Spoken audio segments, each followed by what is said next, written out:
And keeping up on the latest in Twitter spats, I've been introduced to the concept of HIMpathy. What is HIMpathy? According to one Twitter user, it's the concept of having more sympathy for men and their suffering over women and theirs. Needless to say, people who are feminist-leaning would probably tend to agree that this is a real thing, whereas others might question the existence of this phenomenon. Inquisitive Bird is part of the latter, and he cites some research questioning the validity of this concept. I'm going to delve deeper into some of this research, and at the end of the video, speak further about whether concepts like HIMpathy are useful. The Twitter debate began when Kate Mann, who I believe originally coined the term HIMpathy, cited some research indicating that people tend to take women's pain less seriously. Basically, adults watched a video of a child's finger prick at a doctor's office and were told the child was either a boy or a girl, and they tended to rate the child's pain higher when they thought it was a boy. Inquisitive Bird said that there are other plausible explanations for this phenomenon other than oversympathy for men. I'm not actually sure what these might be, and he doesn't list them, and initially I thought this would be a pretty good example of something like HIMpathy in action. But it turns out that in the study, it was women that tended to rate the child's pain higher when they thought it was a boy, not so much the men. And so he says that he is bewildered by this concept. The first thing he cites is that we sacrifice men in war, not women, and women are saved in preference to men in emergency situations. That old Titanic reference. I'm not sure if sending men to war and keeping women at home was really done out of sympathy for women per se, or more out of the reasoning that men are more fit and capable in combat, and women of course had to stay home and take care of the children. As for the Titanic reference, some researchers say what happened on the Titanic, where the survival rate for women was 3 times higher than for men, is actually an anomaly. One study found that according to data on 18 shipwrecks involving 15,000 passengers, the survival rate for men was double that for women. In fact, Lucy Delap of Cambridge University argued that this Titanic narrative was initially widely spread to prevent women from gaining the right to vote. People would reference what happened on the Titanic to argue there's no reason to give women the vote because men clearly put the interests of women first. So I think it's interesting to consider that even at a time when women were clearly subordinate to men politically and socially, people would have probably argued against the concept of HIMpathy. Make of that what you will. In any case, people skeptical of social justice will often criticize the use of single possible outlier events to prove a point, and Inquisitive Bird acknowledges this himself, saying, okay, let's forget common sense and one-off events and look at the evidence. The first study he uses as evidence is one by postdoctoral researcher at Kinsey Institute, Tanya Reynolds. Through a series of studies, she found that people more easily stereotype men as powerful wrongdoers and women as sensitive victims. In other words, it is cognitively easier for people to put women in a victim role and men in a perpetrator role. Now, this could be because men are more likely to perpetrate crimes, and this could also come from gender stereotypes which cast women as relatively more fragile. However, to quote Reynolds, "We also found that when people assumed the harmed target was a woman, they responded more positively towards her. So they had warmer affective responses when they assumed the harmed target was female as opposed to male, suggesting that when women are cast in this victim role, we might have more tender responses because women might more easily fit that victim category." So participants felt more moral outrage when women were harmed in hypothetical situations compared to men. They also found differences where participants were more willing to donate to a female-only homeless shelter compared to a male-only one. So they were arguing this could have real-world effects in terms of resource allocation and policy support. This is stronger evidence than the Titanic and war stuff.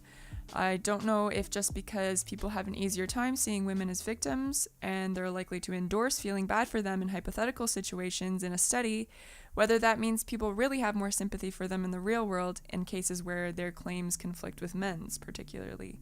Nonetheless, it's an interesting finding, and it's not like it totally contradicts the idea feminists have been pushing for a long time that women are perceived as weaker, more vulnerable, more submissive, etc. The next study cited is by Eagle and Ladanich from 1989. They found that average attitudes, self-reported attitudes towards women were actually generally very positive. They did distinguish between evaluations about women and the social power and status of women. They said social power and evaluation do not always go hand in hand. So just because people are willing to self-report favorable attitudes about women, like that they're nicer or less violent or more pretty, does not mean they feel comfortable necessarily with them as leaders, or that they necessarily have more sympathy for them when they're accusing a man of a specific type of crime. The next study referred to was a survey of young people, which found that violence was more accepted in all sorts of hypothetical scenarios when the victim was male. So people were more likely to say a woman has a good reason to respond to a situation by hitting than a man in the same situation. There's definitely a greater overt social taboo that exists against men being violent towards women versus the opposite of women being violent towards men. Again, though, because men are stronger and more capable of inflicting damage upon women, I'm not sure if this is the greatest strike against the concept of HIMpathy. I think if women were killing their male intimate partners at the same rate that men kill their female spouses, there might be a reversal of this taboo. Next study. This one's about moral dilemmas. So again, they found people were more likely to spare women in hypothetical trolley-type problem scenarios. This is another interesting example, but again, someone could argue talk is cheap, especially as we've seen from the shipwreck studies where men were so much more likely to survive women. Inquisitive Bird addresses this. He says many of these studies are about hypothetical situations, so what about studies that look at what happens in reality? And I wanted to take a moment to address his point about confirmation bias. He says, I doubt this criticism would have been raised if the results of the studies had been different. And I can't disagree with him there. I think he's right that if the results of these studies had been different, that some people would have summarily taken them as further evidence for the existence of HIMpathy. At the same time, those critical of feminism are guilty of this as well. If the pain study showed people taking women's pain more seriously than men, I don't know if the results would have been hand-waved away. Anyway, let's take a look at the more concrete examples he listed.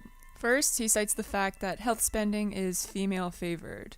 Now, I was under the impression previously that it was male-favored, so this was news to me. Although the example he chooses where he pits prostate cancer against breast cancer is not a great comparison. Breast cancer affects younger people, there's a whole crazy marketing machine driving funding there that's rather unique. More generally speaking, a lot of female biological functions have been a mystery up until recently. We only recently found out that women experience heart attacks differently than men.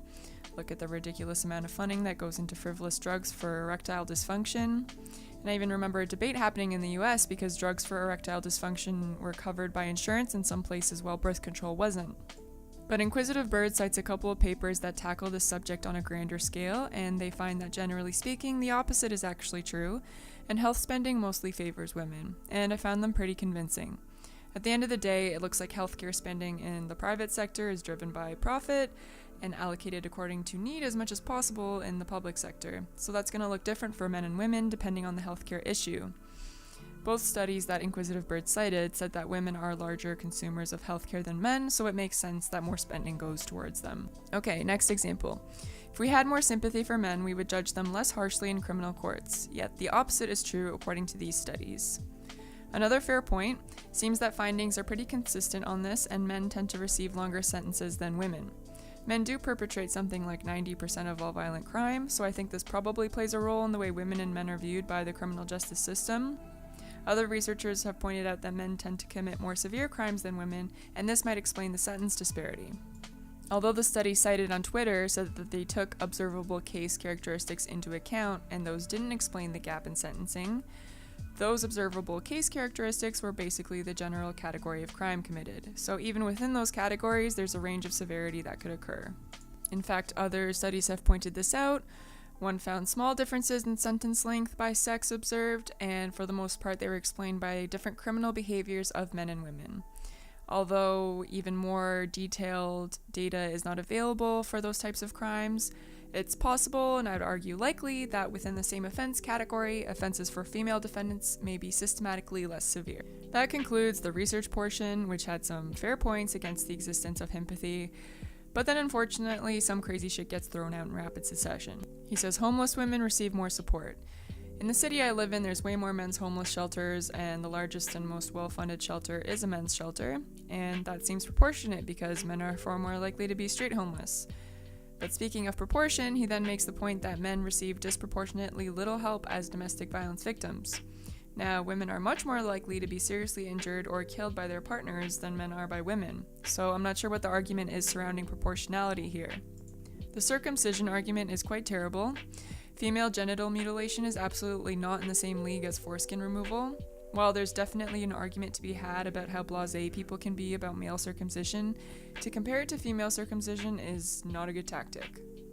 And lastly, female-specific scholarships. Those came into existence because it was always taken for granted that men belong in university, and it was only relatively recently, in the grand scheme of things, in the West anyway, that it became normal for women to attend. Although now, of course, women are out enrolling men in universities. But for what it's worth, one expert on college financing, Mark Kontrovitz, says men and women are about equally likely to get a scholarship. And according to a recent student loan report, male respondents were getting nearly twice as much scholarship money on average than women. So I don't think the female-specific scholarships are particularly hurting men and exist more to correct a historical discrepancy than out of a lack of sympathy for men. Okay, where does that leave us? What's the verdict? I can understand Inquisitive Bird's skepticism, but the indisputable part is a really strong claim here. It's also important to note here that Kate Mann's definition of HIMpathy was more specific than do people feel more bad for men or for women. She defined it as the inappropriate and disproportionate sympathy powerful men often enjoy in cases of sexual assault, intimate partner violence, homicide, and other misogynistic behavior. Some were claiming that Kate Mann was trying to move the goalposts in this discussion when she came back with a more measured definition, but it looks like this definition is in the actual book she wrote. And since I've been looking around for examples and coming across many of her interviews, from what I've seen, the examples she uses do tend to involve relatively privileged men committing crimes against women, along with some sort of public backlash against the women in question. In Down Girl, she adds the caveat, in making my argument, I restrict myself to men who enjoy most, if not all, major forms of privilege. So is there a disproportionate sympathy powerful men reap over their less powerful female victims when they commit sexual assault or domestic violence? I think it'd be hard to dismiss that this definitely happens. It's extraordinarily difficult to charge men for sexual assault crimes legally. Sometimes male sex offenders still get relatively light sentences, and if women are disproportionately targeted for sex crimes, which by their nature are very difficult to prove in a court of law, this has the implicit effect of pushing sympathy in the possible perpetrator's direction. There's a reason Harvey Weinstein was able to get away with doing what he was doing for as long as he did. These social dynamics are what brought about the explosion of Me Too. And still, with Me Too, there are men talking more about the chilling effect this has on their speech than the fact that so many women have experienced sexual harassment and assault. My point right now is not that this is either right or wrong to do, by the way, but just that this phenomenon is consistent with the concept of HIMpathy. In general, it's not unheard of for people to feel bad for men who commit sexual assault and speak about his potential and the negative mental impact of any social exclusion he might experience without thinking about how the women in these cases are impacted. One could definitely argue that we don't know how widespread such attitudes are, but it's undeniable, I think, that they do exist in the public sphere. Overall, while HIMpathy is one of those concepts that I think does describe an issue worth talking about, it can become easily distorted when encapsulated by a single word, and that allows it to become over-applied or turned into a straw man, so it's not a word I'd ever use myself. It's for this reason that I try to avoid buzzwords altogether and speak directly about specific issues. So if there's research showing that people take female pain less seriously, then talk about that. If men tend to believe other men over women in cases of sexual assault in an unfair manner, then talk specifically about that. Inquisitive Bird concludes that the automatic female bias, herpathy, if you will, leads feminists like Kate Mann to only notice female suffering. I think that's human nature and not something that only feminists are guilty of. When male students were outperforming female students in schools, it was not uncommon for people to attribute this to just the way things were. But when female students began outperforming male students, all of a sudden there's a mass panic about how the schools are failing young men and we need to do something about this.